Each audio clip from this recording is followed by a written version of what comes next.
আমরা এখন বাড়ি থেকে রওনা হলাম চাটকিল দক্ষিণ। চাটকিল থেকে রসগুরিকা।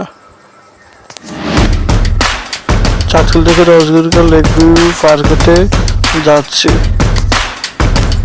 লেক ভিউ পার্কে দেখলাম কুকুরও ছিল, আছে ফুল টিম নিয়ে তারা, অনেক দর্শক ছিল সেখানে। দেখলাম আমরা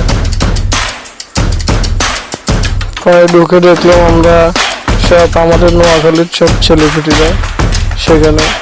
যাক, সবার সাথে দেখা হলো আমাদের সাথে আর কি। এখন আমরা অপেক্ষায় আছি কুকুরুক সেলিমের জন্য।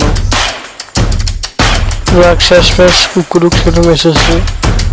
কুকুর সেলিমে ঢুকতেছে, আমরা ঢুকতেছি, এই আর কি। কুকুরুক সেলিমের জন্য অনেক সুন্দর করে একটি স্টেজ সাজানো হয়েছিল।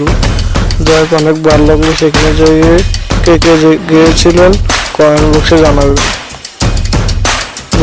লেক ভিউ পার্কে ঢোকার পরে তার স্টেজে প্রবেশ করলো। যাক, অনেকক্ষণ আমাদেরকে আনন্দ ফুর্তি মজা দিয়ে গেছে তিনি। অনেক দর্শক ছিল সেখানে। কে কে গেছেন কমেন্ট বক্সে